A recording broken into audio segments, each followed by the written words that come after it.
குழந்தைகளை படித்திருக்கிறதுல நீங்க தெரிந்து கொள்ளலாம். 7.5% இடஒதுக்கீடாக இருந்தாலும் இப்பொழுது புதிதாக இந்த கூட்டத்தொடரை நான் அறிவித்த அறிவிப்பாக இருக்கின்ற 6ஆம் வகுப்பிலிருந்து 8ஆம் வகுப்பு வரை இருக்கின்ற மாணவ செல்வங்களுக்கு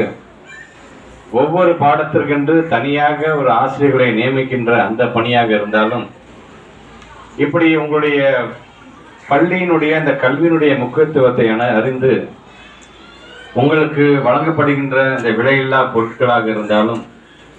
குறிப்பாக இந்த 7.5% என்பது ஏதோ மருத்துவத்துறைக்கு மட்டுமல்லாமல் அனைத்து தொழில் பயிற்சி படிப்புக்கும் உண்டு என்கின்றதை நம்முடைய மாண்பு முதலமைச்சருடைய அறிவிப்பு காட்டுகின்றது. ஆக அந்த வகையிலே இன்றைக்கு வருகை தந்திருக்கின்ற பெற்றோர்கள்,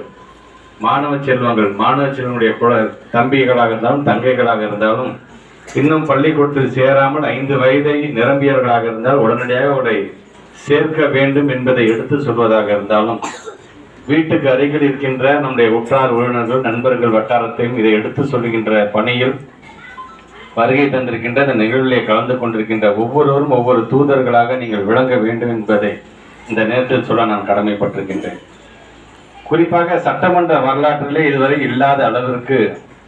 பள்ளி கல்வித்துறைக்கு மட்டும் ஏறத்தாழ 40,299 கோடியை இன்றைக்கு நம்முடைய தமிழ்நாடு அரசாங்கம் நம்முடைய முதலமைச்சர் ஒதுக்கி இருக்கிறார் என்று சொல்லும் பொழுது தனி பட்ஜெட்டாக இருக்கின்ற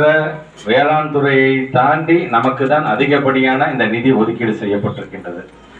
ஆக அந்த வகையிலே இங்கே வருகை தந்திருக்கிற நீங்கள் மாண்புமிகு தமிழ்நாட்டு முதலமைச்சருடைய எண்ணமாக இருக்கக்கூடிய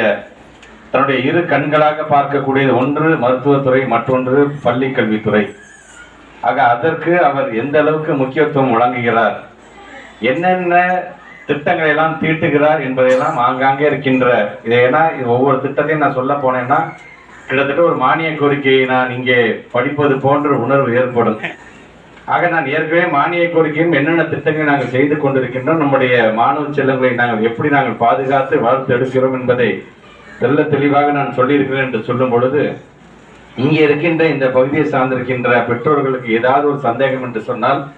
எதற்காக எங்களுடைய பிள்ளைகளை எல்லாம் நாங்கள் அரசு பள்ளியில் சேர்க்க வேண்டும் என்கின்ற அந்த ஐயம், அந்த எண்ணம் உங்களுக்கு ஏற்படுமேயானால்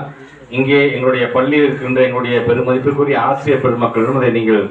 கேட்டு தெரிந்து கொண்டு உங்களுடைய பிள்ளைகளை நீங்கள் சேர்க்க வேண்டும். ஏனால் பொதுவாக மக்களுடைய அந்த மன எண்ணம் எப்படி இருக்கும் என்று சொன்னால் தனியார் பள்ளியில் பிள்ளையை சேர்த்து விட்டால் எல்லா வசதிகளும் இருக்கின்ற தனியார் பள்ளியில் பிள்ளைகளை சேர்த்து விட்டால் நமக்கு எந்த கவலையும் இல்லை என்கிற எண்ணம் இருக்கும். அது ஒன்றும் தவறு கிடையாது. ஆனால் இன்றைக்கு அந்த தனியார் பள்ளியையும் தாண்டி இன்றைக்கு அதிகப்படியாக அந்த பள்ளிக்கூடத்திற்கு என்னென்ன தேவை என்பதை நம்முடைய தமிழக அரசு நம்முடைய மாநில முதலமைச்சர்கள் செய்து கொண்டிருக்கும் பொழுது அதையும் கேட்டு தெரிந்து கொள்ள வேண்டிய அந்த கடமை உங்கள் ஒவ்வொருவருக்கும் உண்டு.